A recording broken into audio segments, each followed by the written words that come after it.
Look, you hear it with them BrainSurfin boys. Not sponsored by Anchor, but definitely getting held down by them. With Anchor.com, you can record your thoughts, your feelings, and voice them out for the world to hear. The best part about Anchor is you record your content here, and it will be linked to every other major podcast platform. If you're not down with Anchor yet, you're missing out. But like I said, Anchor.com, rock with us. What's going on, world? It's Cuffed with the Brain Surfing Podcast. Come catch these waves. Now they're saying the way he killed the first person was he approached the dude while they were in the house together, pulled him to the side to have a conversation, and then Kelly drew a handgun and fired several shots in the guy's direction, hitting him in the head. Five other people were present at the time of the shooting, but none of them were injured though. Straight to it. A killing spree happened in Memphis. Four killed, three injured. Man, when will it stop? So apparently, the Memphis police had first warned about Kelly out here in his little shooting spree around 7 p.m. after the citizen alerted them because of he was on live on Facebook. So after they were alerted, they let everybody know in the area around 7 p.m. And yeah, they had showed him on Facebook Live shooting random people. What they didn't know though is he really started his rampage way before 7 p.m. Kelly had already killed his first victim in an overnight shooting on Lindell Avenue at 12:56 a.m. Then he took a long break and began the rest of his shooting, his mass shooting, as early as about like 4:38, as far as the information that I had looked up on. Um, yeah, man. Wednesday morning after he killed a 24-year-old man on Lindell Ave, that's when they issued the arrest out for Kelly on Wednesday after he killed a 24-year-old man, but he already had killed a person before that. They just didn't even know. That was some overnight type stuff. So he killed a person around 12:30 a.m. Went home, went to sleep, got up, probably brushed his teeth, ate breakfast like a regular old day, and then chilled for hours, hours, hours. And 4:38, he went out there and killed somebody else randomly. Like he was out here really just going crazy. Now you can say they snitched or whatever, but those five people did identify Kelly in a six-man person photo lineup as the shooter.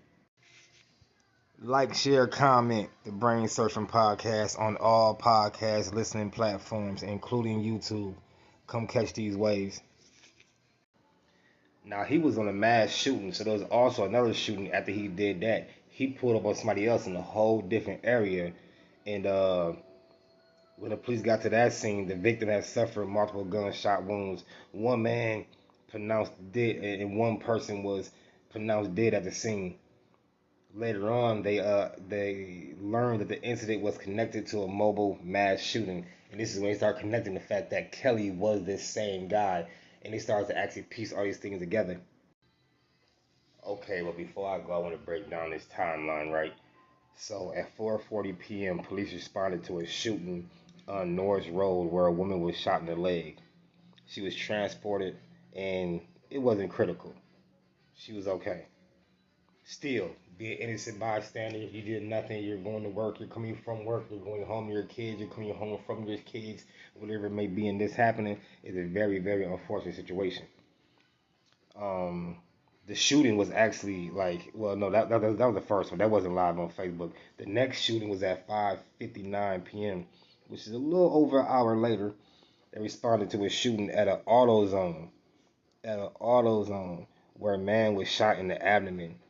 He was transported and he remains in critical condition. So he got transported to the hospital, and right now he's in critical condition. Hopefully he makes it. This shooting was actually broadcast live on Facebook. Like this man did this live, did this live on Facebook. I don't know what's going on in this world, and I don't know if everybody just has access to. Well, I do know as far as the access to guns thing, but yeah, they gotta do something about that. The next shooting happened only 13 minutes later. At this point, he probably felt like he was gonna get caught soon, so he was trying to get to it. 13 minutes later, he didn't travel too far, and on Facebook Live, you know what I'm saying? He said, "What did it say? Let me look this up to make sure I get this right.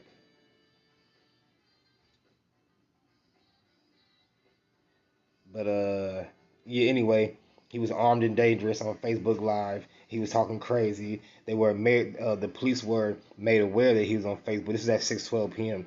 This is when he was. They were made aware that he was on Facebook Live, and they proceeded to try to find him. And they put bulletins up at each crime scene. Pictures of him, stuff like that. So if anyone sees him, they can be notified. So that's what happened 13 minutes after that shooting. But by 7 p.m., the police made citizens aware of the mass mobile shooter on the loose who were responsible for multiple shootings across Memphis. Now they had put some things up before this, but at 7 is when they actually like made it known to everyone as far as an announcement, so everyone, you know what I'm saying, could be on the lookout. By 7:23, they responded to a shooting, to a woman shot on a popular avenue. You know what I'm saying? Now, ABC 24 was on the scene and confirmed that the woman was shot actually died after suffering multiple gunshot wounds.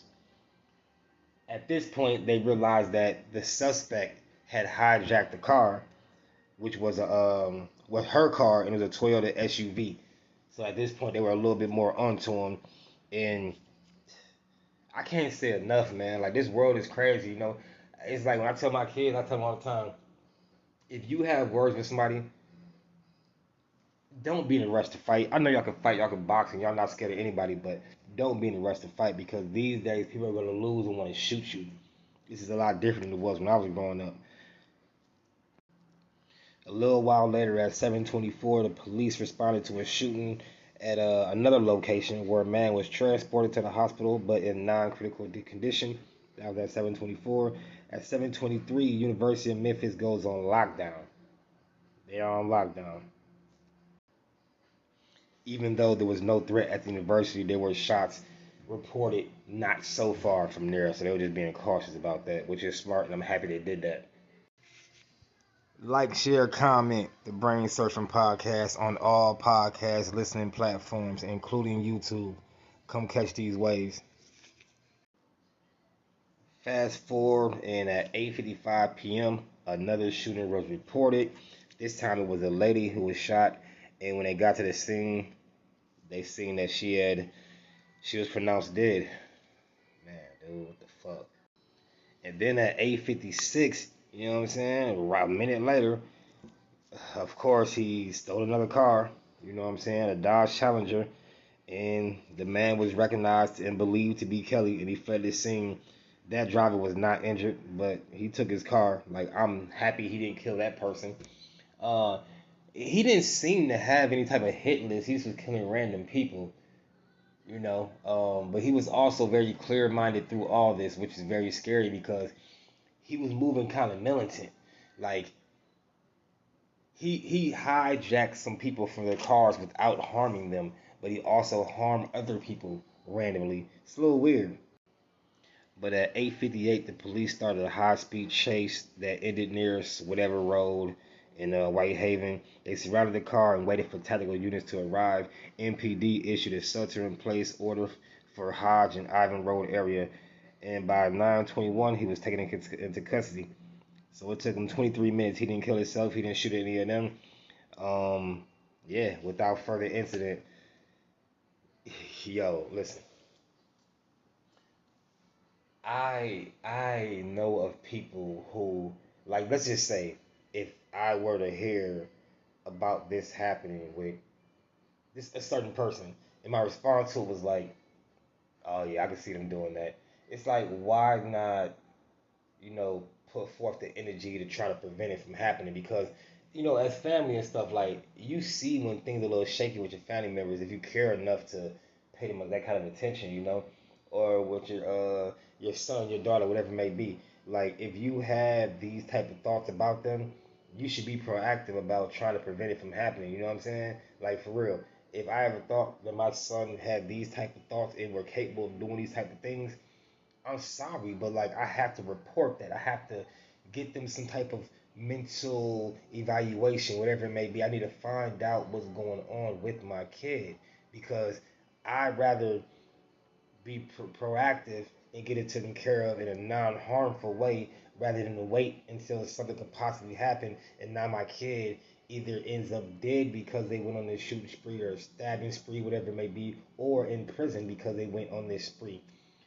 But yeah, man, two podcasts in one day, back to back, both kind of short. But hey, look, I appreciate the love, like, share, comment, subscribe. It helps with the algorithms, man. Leave a comment, all that. Rate us on Apple, rate us on Spotify, so forth and so on. It's your boy Cuff. Thanks for catching these waves.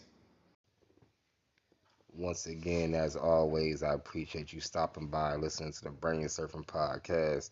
It's your homeboy Cuffed. Thanks for catching these waves. Like, share, comment the BrainSurfin podcast on all podcast listening platforms, including YouTube. Come catch these waves.